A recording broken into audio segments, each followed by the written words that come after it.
History chapter number first, उसका episode number 3 है। अगर आपने 2 एपिसोड नहीं देखे डिस्क्रिप्शन बॉक्स में चले जाएं। बहुत सारे बच्चे बोलते हैं सर आपका वीडियो अपलोड होता है तो हमें नहीं आता हमारे मोबाइल पे।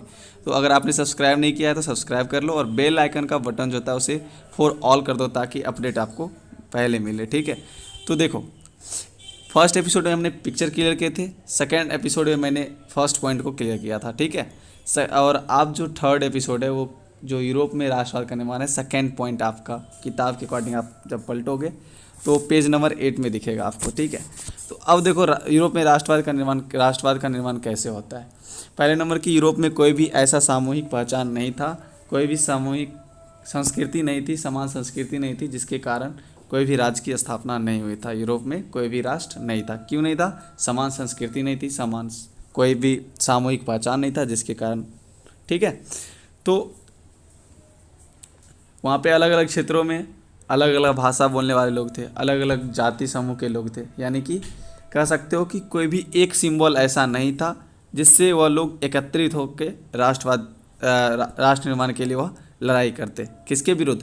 राजा के खिलाफ। तो इसीलिए बाद में आप देखोगे कि मध्य वर्ग का उत्पन्न होता है, वही जो है ना आपको राष्ट्र निर्माण में बहुत ही सहायक भूमिका निभाती है।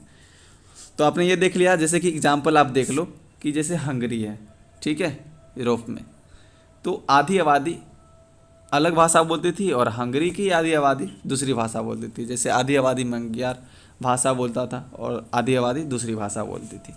ठीक है, ये पॉइंट के बाद ये क्वेश्चन राइज होना चाहिए, तो आप इसको अभी मत पढ़ना।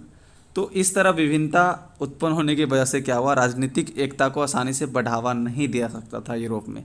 तो भाई फिर राष्ट्रवाद या राष्ट्र निर्माण की भावना कैसे उभरी? देखो, राष्ट्रवाद और राष्ट्र निर्माण की भावना कैसे उभरी। एक कुलीन वर्ग था जो कि आपको पता होगा कि प्रभुशाली वर्ग था। ठीक है, जो कि सामाजिक और राजनीतिक रूप से भूमि का मालिक हुआ करता था। और आपको ये भी जानना चाहिए कि जो ग्रामीण क्षेत्र था, वहाँ के जो जायदाद थे, शहरी हवेली थे, उसके भी ये मालिक थे। आप एक पॉइंट यहाँ पे ये भी लिख सकते हो कि जो कुलीन वर्ग था वह ग्रामीण क्षेत्रों के जायदाद और शहरी हवेली के मालिक हुआ करते थे। ये जनसंख्या के दृष्टिकोण से कहो तो कम जनसंख्या होती थी जो कुलीन वर्ग था। यूरोप की बात चल रही है, पूरे यूरोप की चल रही है, आप फ्रांस मत समझना। आपस में वैवाहिक संबंध स्थापित करते थे, यानी कुलीन वर्ग कभी भी अन्य वर्ग से शादी नहीं करते थे। कुलीन वर्ग के जो भी लड़के हैं, कुलीन वर्ग की लड़कियां से शादी करती थी। समझ रहे हो? तो वैवाहिक संबंध भी अपने आपस में ही स्थापित कर रखे थे। बोलचाल की भाषा में फ्रेंच भाषा बोला करता था कौन? कुलीन वर्ग। यहीं पे अब देखो, जनसंख्या की दृष्टि से छोटी जनसंख्या थी, लेकिन बड़ी जनसंख्या में कौन था? किसान। तो किसान की दृष्टि से अगर हम बात करें, इसी में हम बात कर लेते हैं, तो किसान दो तरीके से थे। एक जो कि भूदास खेती करते थे, यानी भूदास, यानी आपको तो उसमें काम करना ही है, आपको चाहे कुछ मिले चाहे नहीं मिले। यानी जब पहले आप देखते थे दास प्रथा था, जिसमें कोई भी राजा से मिलने जाता था तो लोग को खरीद के उसको भेंट चढ़ाता था और वही दास उसके कह सकते हो राजशाही में काम करता था, जो कहेंगे वो काम करना पड़ेगा। तो उस तरह से एक किसान काम करता था भूदास बन के। ठीक है, और दूसरी तरफ कुछ किसान ऐसे थे जो भूमि पर किराएदार के रूप में रहते थे या छोटे काश्तकार के रूप में कृषि करते थे। यानी कि आप हमारी भूमि लो, कुलीन वर्ग उसको भूमि देती थी और जो उपजता था उसे आधा, या जिस तरीके से वो डील करते थे, आधा उसको उपज देना पड़ता था। तो दो तरीके से किसान भी वहाँ पे जूझ रहे थे। अब देखो, आपने कुलीन वर्ग देखा, किसान वर्ग भी देख लिया। अब इसके साथ साथ नए वर्ग जो है ना का उत्पन्न होता है, नया मध्य वर्ग। नया मध्य वर्ग से कहने का तात्पर्य यही है, यही वह वर्ग है जो कि राष्ट्र निर्माण में, यूरोप में राष्ट्र निर्माण में बहुत ही भूमिका निभाते हैं। इन्हीं के बीच जो है कह सकते हो राष्ट्रीय एकता का विचार लोकप्रिय हुआ। तो वो चीज़ हम आगे देंगे। इसका सीधा मतलब है उदारवाद। ठीक है, आगे हम लोग पढ़ेंगे। इसका सीधा मतलब है उदारवाद। ये नया मध्य वर्ग जो थे वो बहुत ही उदारवादी लोग थे। अब देखो, उत्पादन की वृद्धि हुई, व्यापार में वृद्धि हुई, यूरोप की बात चल रही है। कस्मों का विकास हुआ और वाणिज्य वर्गों का उदय हुआ। यानी कि उत्पादन की वृद्धि के साथ साथ व्यापार में वृद्धि होगा, उत्पादन बढ़ेगा तो व्यापार वृद्धि होगा, तो व्यापार वृद्धि होगा तो लोगों की इनकम बढ़ेगी, तो कस्मों का विकास होगा, वाणिज्य वर्गों का भी विकास हुआ। और उसी के साथ साथ विकास की प्रक्रिया में नए सामाजिक समूह का अस्तित्व आया, ठीक है, जिसे मध्य वर्ग की संज्ञा दी गई।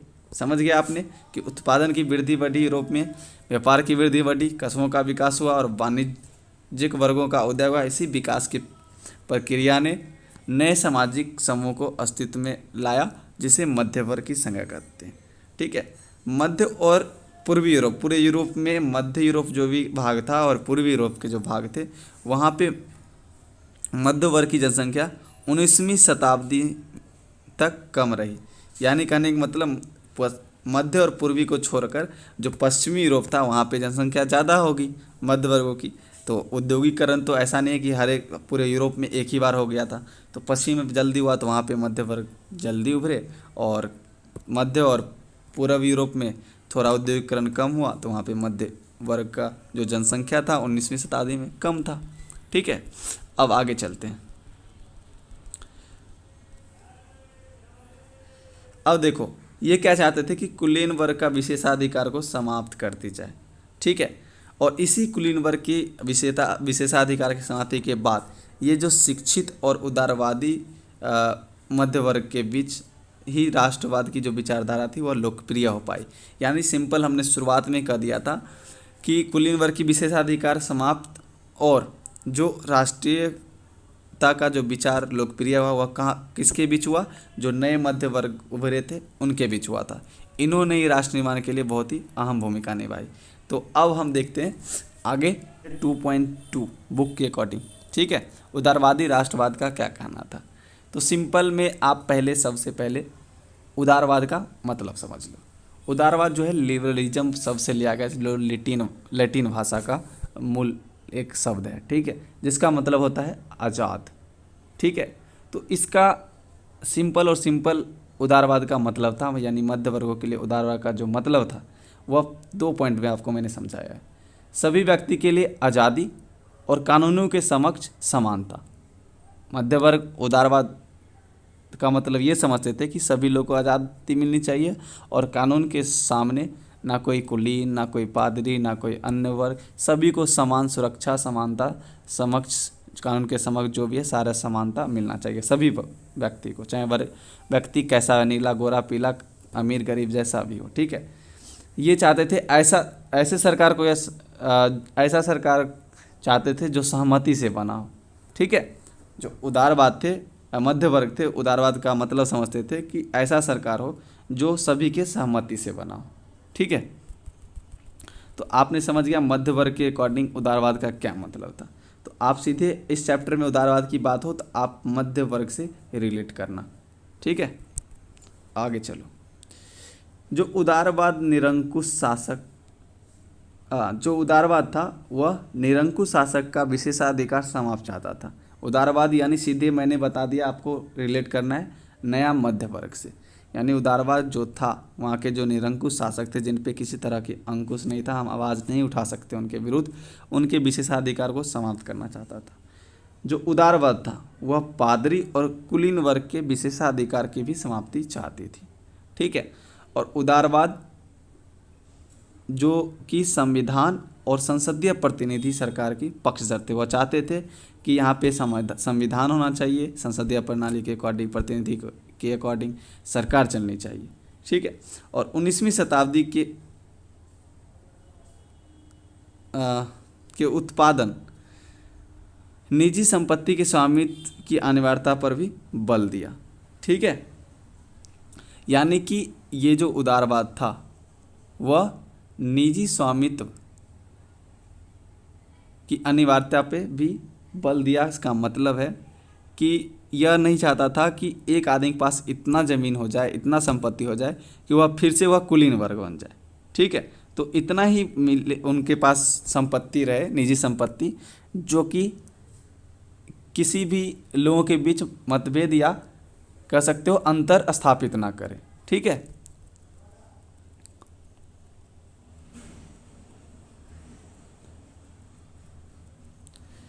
आगे चलते हैं।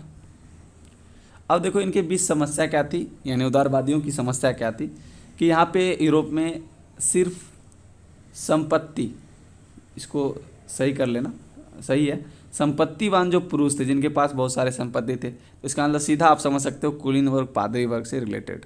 ठीक है, क्योंकि दो ही वर्ग था जिसे प्रिविलेंस मिलता था, बहुत सारे चीज़ उनको सरकार यानी जो शासक हुआ करता था उसे देता था, यानी संपत्तिवान पुरुष को ही मत देने का यहाँ पे अधिकार था। इसके अलावा जो भी थे उनको मत देने का अधिकार नहीं था।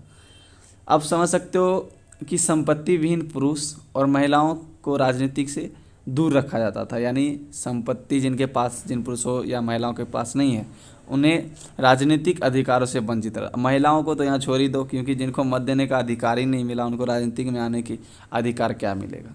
ठीक है, नेपोलियन संहिता आपको पता होगा 1804, इसने बहुत सारे बदलाव किए, अच्छे बदलाव भी किए, बुरे बदलाव भी किए, लेकिन उस निरंकुश शासक से अच्छा था। ठीक है, अब देखो नेपोलियन जो संहिता थी वह सीमित मताधिकार को पुनः वापस लाकर महिलाओं को जो है अवयस्क बना दिया, यानी महिला मताधिकार देने योग्य नहीं है। ठीक है, तो आगे क्या है कि आर्थिक क्षेत्र और बाजारों, वस्तुओं तथा पूंजी के आवागमन पर राज्य का नियंत्रण था। इसका मतलब क्या है कि अगर मान लो आप इंडिया में हो, इंडिया कंटेक्स्ट में आप पहले समझ लो, दिल्ली से यूपी जा रहे हो, तो क्या आपको लगता है कि दिल्ली और यूपी के बॉर्डर पे आपको किसी भी सामान को ले जाने में टैक्स लग रहा है? या फिर उसके बाद यूपी से बिहार गए तो यूपी बिहार के बॉर्डर पे टैक्स लग रहा है? लेकिन यहाँ ऐसा ही होता था, जितना भी आप बॉर्डर स्टेट क्रॉस करते उतना आपको क्या करना पड़ता, कर देना पड़ता। वस्तु पे भी, आर्थिक क्षेत्र, जो भी चीज़ आप ले जाते हैं सब पे कर देना पड़ता था, यानी हर एक जगह आपको टैक्स देना होता था। अब देखो आगे,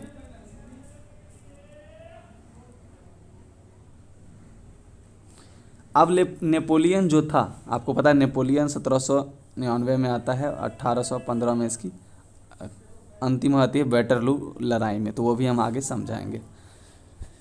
नेपोलियन ने प्रशासनिक कदमों से अनगिनत छोटे प्रदेशों को मिलाकर 39 राज्यों का एक संधि बनाता है। ठीक है, अब देखो ये जो 39 राज्य हैं इसके अपने अपने मुद्रा हैं, समझ सकते हो। एक ही आप मान लो कि देश हमारा भारत है और इसमें 28 राज्य हैं, हर एक स्टेट का अपना अपना मुद्रा है और नाप तोल की अपनी अपनी प्रणाली है, तो क्या होता। ठीक है, और पहले नंबर तो ये 39 राज्य का अपना अपना मुद्रा है, एक मुद्रा है, एक दो राज्य का कॉमन हुआ करता है, यानी कि 39 राज्य में टोटल 30 मुद्रा हुआ करता था।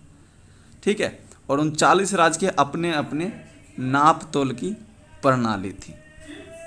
ठीक है, अपना अपना मुद्रा, अपना अपना नाप तोल।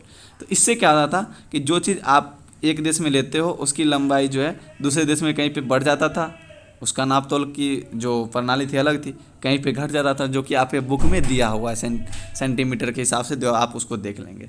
यही चीज़ मुद्रा में हो जाता था कि किसी देश में अगर आप किसी राज्य में हो, अगर वहाँ 10 अब रुपये के अकॉर्डिंग चल रहा हूँ मैं, वहाँ 10 रुपये, वहाँ रुपया नहीं चलता होगा, 10 रुपये अगर कहीं पे है, किसी स्टेट में जाके आपको 9 रुपये भी हो जाता है, किसी में 12 भी। तो आप समझ सकते हो मुद्रा भी अलग और नाप तोल की प्रणाली भी अलग। इसी तरह अगर कर दिया जाए अपने यहाँ कि बिहार में 10 रुपया और यूपी में जाने के बाद 12 रुपया, और किसी स्टेट में जाने का बाद 12 रुपया 9 रुपया हो जाता है, तो क्या होता। ठीक है, तो ये सब कर दिया गया। अब देखो 1833 की कहानी हम थोड़ा समझेंगे।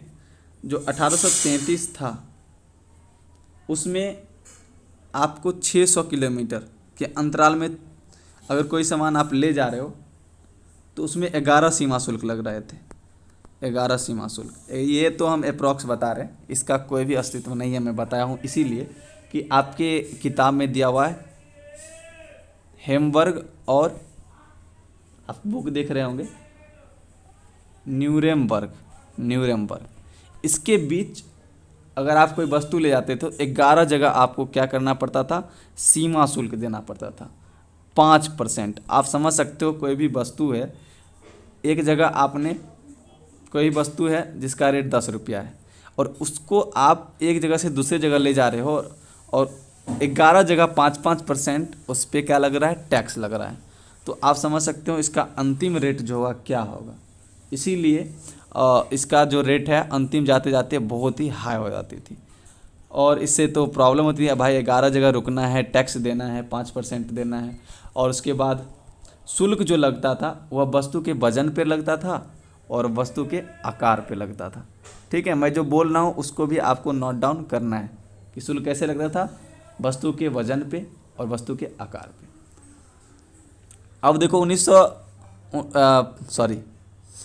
1815 में तो वियना सम्मेलन होता है, उससे पहले वाटरलू की लड़ाई में नेपोलियन हार जाता है, उसके बाद ऐसा हाल था, और इसके बीच ही इस चीज़ का समाधान भी आया। तो समाधान क्या आया वो देखते हैं। अब नेपोलियन नहीं रहा, फिर से हम बैक जाएंगे, पढ़ेंगे 1815 में जो रूढ़िवादी थी उसको समझेंगे।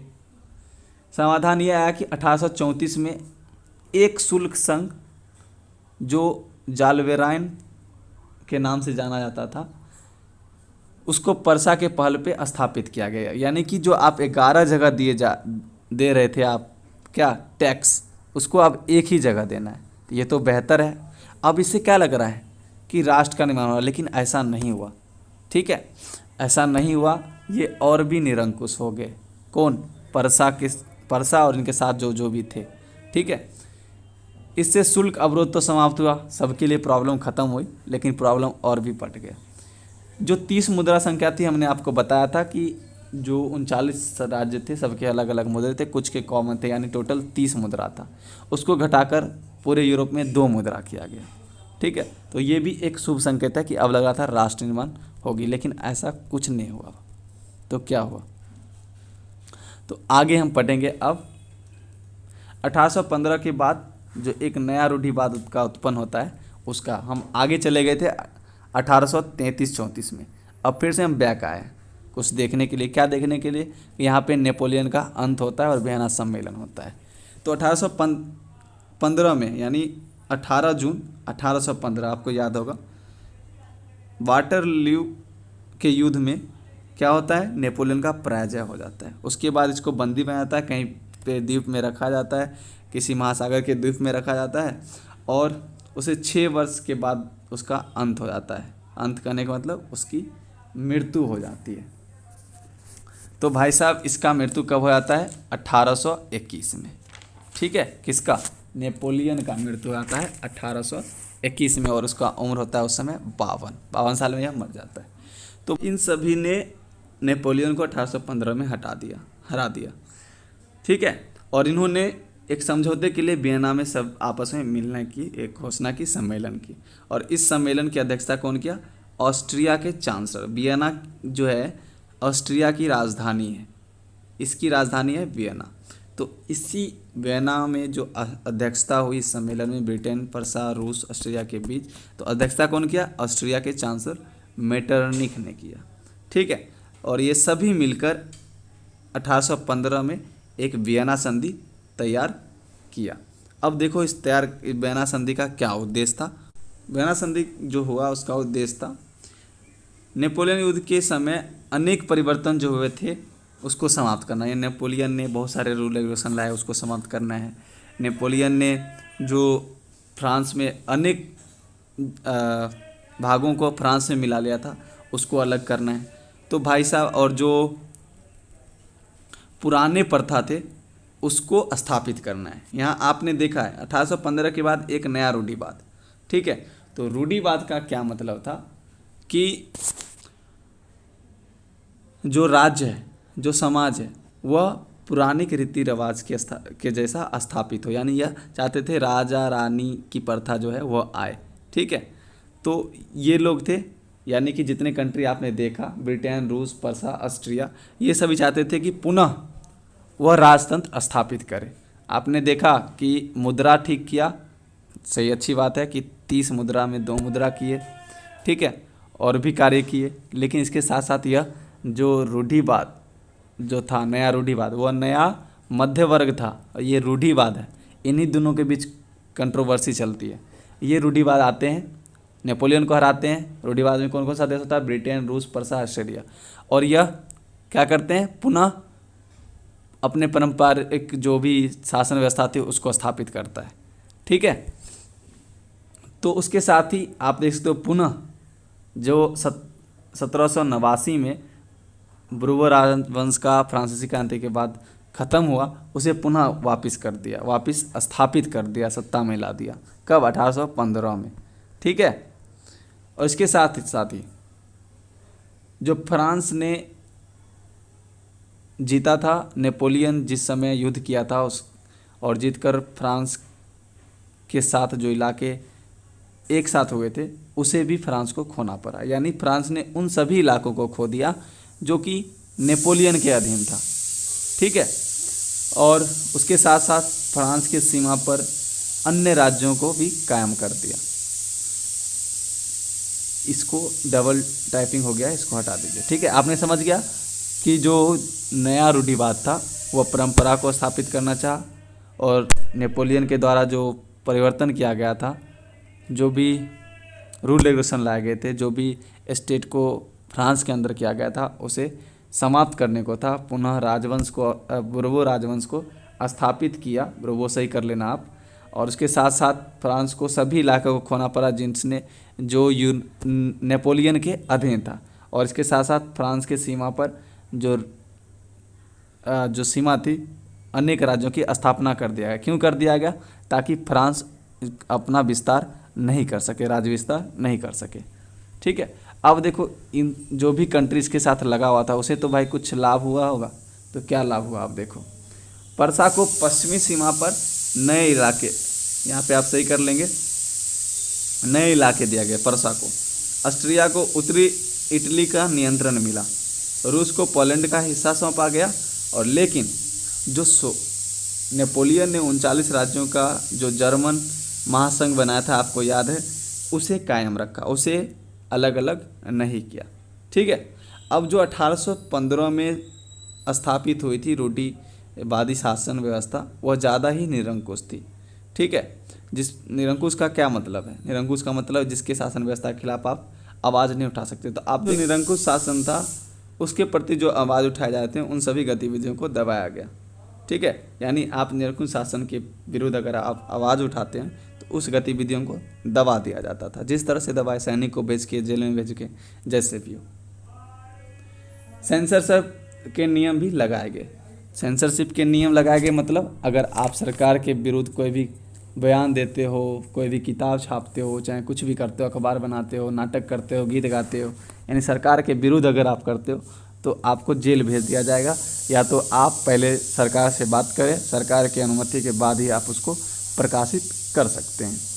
ठीक है। अब देखो, जो उदारवादी जो थे उन्होंने नई व्यवस्था का विरोध किया। ये नई रूढ़िवादी व्यवस्था समझ रहे हो? ये उदारवादी मध्य वर्ग, जो आपने कुलीन और मध्य वर्ग पढ़ा था, और ये नई रूढ़िवादी जो कि नेपोलियन को हराया था देश, ब्रिटेन, रूस, पर्सा, ऑस्ट्रेलिया, जिन्होंने पुनः उसी शासन व्यवस्था को स्थापित किया जिसे नेपोलियन ने हटाया था, यानी निरंकुश शासन व्यवस्था को। तो उदारवादी ने नई रूढ़िवादी व्यवस्था का विरोध किया। इसके साथ साथ एक अहम मुद्दा उठाया, वह मुद्दा उठाया प्रेस की आज़ादी। अब देखो, सिर्फ मुद्दा उठाने से नहीं होता, तो इसके साथ साथ अगर आपको आज़ादी चाहिए, आपको निरंकुश शासन से हटना है, उनसे आज़ादी पाना है, तो आपको क्रांति करना पड़ेगा। उसके बाद क्रांति शुरू होती है। अब क्रांति हम पढ़ेंगे 2.4, जो कि आपके बुक में पेज नंबर 11 में दिया हुआ है। क्रांतिकारी। देखो, उदारवादी ने क्रांति शुरू कर दी। ठीक है। क्योंकि सेंसरशिप लग गया, आप कुछ भी छाप नहीं सकते हो, आलोचना नहीं कर सकते हो, कोई संगठन नहीं बना सकते हो। लेकिन उन्होंने गुप्त संगठन बनाया। किस लिए बनाया? गुप्त संगठन इसलिए बनाया ताकि उदारवादी क्रांतिकारी को प्रशिक्षण दिया जाए और विचारों के प्रसार का भी प्रशिक्षण दिया जाए। क्रांतिकारी होने का क्या मतलब था भाई? क्रांतिकारी होने का मतलब था जो राजतांत्रिक, आप हमारी बात को सुनो और समझो और अपने नोट में लिखो। ठीक है। जो राजतांत्रिक व्यवस्था थी उसका विरोध करना। ठीक है। जो 1815 में नेपोलियन को हराने के बाद स्थापित की गई थी, जो कि बहुत ही ज़्यादा निरंकुश था। ठीक है। इसका विरोध करना था। उसके साथ साथ क्रांतिकारियों के लिए यह भी आवश्यक हो गया था कि स्वतंत्रता और मुक्ति के लिए जागरूक और एक होना भी जरूरी हुआ। और इसके साथ साथ अगर आपको क्रांतिकारी बनना था तो आपको संघर्ष करना पड़ेगा और उस निरंकुश शासन के विरोध क्या करना पड़ेगा, आवाज़ उठाना पड़ेगा। तो ये था क्रांतिकारियों का लिए। उसके इस बीच ही एक नाम उत्पन्न होता है जो कि जूसेपी मैत्सिनी का होता है, तो उसको समझते हैं थोड़ा। ये जो हैं जूसेपी मैत्सिनी, यह कार्बोनेरी का काम करते हैं, यानी कि कोयला के कारखाने में काम करते हैं। ठीक है, इनका जन्म जो हुआ था जनोवा में हुआ था, 1807 में हुआ था। ठीक है, और यह कार्बोनरी के गुप्त संगठन का क्या थे, सदस्य थे, लेकिन इन्हें बाद में बहिष्कृत कर दिया जाता है, निकाल दिया जाता है, क्योंकि यह 24 साल के अवस्था में 1831, ठीक है, यहाँ से आप 24 साल जोड़ोगे 1831 होता है। लिगुरिया, आप अपने बुक में देखिएगा, लिगुरिया लिखा हुआ है, लिगुरिया जगह का नाम है। वहाँ की क्रांति में इन्होंने भाग लिया, जिसके कारण इनको बहिष्कृत कर दिया गया। बहिष्कृत करने के पश्चात इन्होंने 2 संगठन बनाया। क्यों बनाया? ताकि जो नए रूढ़िवादी थे, जिन्होंने पुनः स्थापित किया है राजतंत्र को, उसे समाप्त करें। तो 2 संगठन बनाए इन्होंने, यंग, यहाँ पे रंग लिखा गया, यंग इटली और यंग यूरोप। ठीक है, आपको कमेंट सेक्शन में बताना है कि जो मैत्सिनी है वह यंग इटली कब स्थापित किए और यंग यूरोप को कब स्थापित किए, कब बनाया। ठीक है, इसके बाद ही जो यंग इटली और यंग यूरोप, यहाँ पे यंग कर लेना, इनके कौन सदस्य थे? तो भाई सिंपल बात है कि जिनके विचार मैत्सिनी से मिलते जुलते होंगे वो इनके सदस्य होंगे। तो पोलैंड, फ्रांस, इटली, जर्मनी के राज्य के जो युवा थे जिनका विचार मैत्सिनी से मिलता था, इन संगठनों से मिलता था, वो इनके क्या हुए, वह हुए सदस्य बन गए। ठीक है, अब देखो, जो मैत्सिनी था उनके द्वारा राजतंत्र का घोर विरोध किया गया। तो इससे क्या हुआ, जो नए रूढ़िवादी था, जिन्होंने राजतंत्र का स्थापना किया पुनः, उन्हें तो अब मैत्सिनी से डर लगने लगा। और मैत्सिनी जो थे वह चाहते थे कि प्रजातांत्रिक, जो प्रजा का तंत्र है वह स्थापित हो, और इन्हीं सपनों के साथ प्रजातांत्रिक गणतंत्रों के उनकी जो सपना थी उससे रूढ़िवाद को हरा दिया। अब इससे मेटरनिक जो था, आपको याद होगा मेटरनिक कौन था, चांसलर था ऑस्ट्रिया का, मैंने इस चैप्टर में पढ़ाया, जो कि राजतंत्र को स्थापित किया था। ठीक है, तो मेटरनिक क्या कहता है कि जो मैत्सिनी है यह हमारे सामाजिक व्यवस्था का सबसे बड़ा खतरनाक दुश्मन साबित हो सकता है और है। ठीक है, तो इसके बाद ही क्रांति का युग स्टार्ट होता है, यानी कि 1830, जब 31 के बाद यंग इटली और यंग यूरोप की स्थापना करता है कौन, मैत्सिनी। तो उसके बाद 1830 से लेकर 1848 तक में क्रांति का दौर यानी क्रांति का युग चलता है। तो उसको हम नेक्स्ट एपिसोड में देखेंगे। तो वीडियो कैसा लगा हमें कमेंट सेक्शन में बताना, और यहीं पे वीडियो समाप्त करते हैं।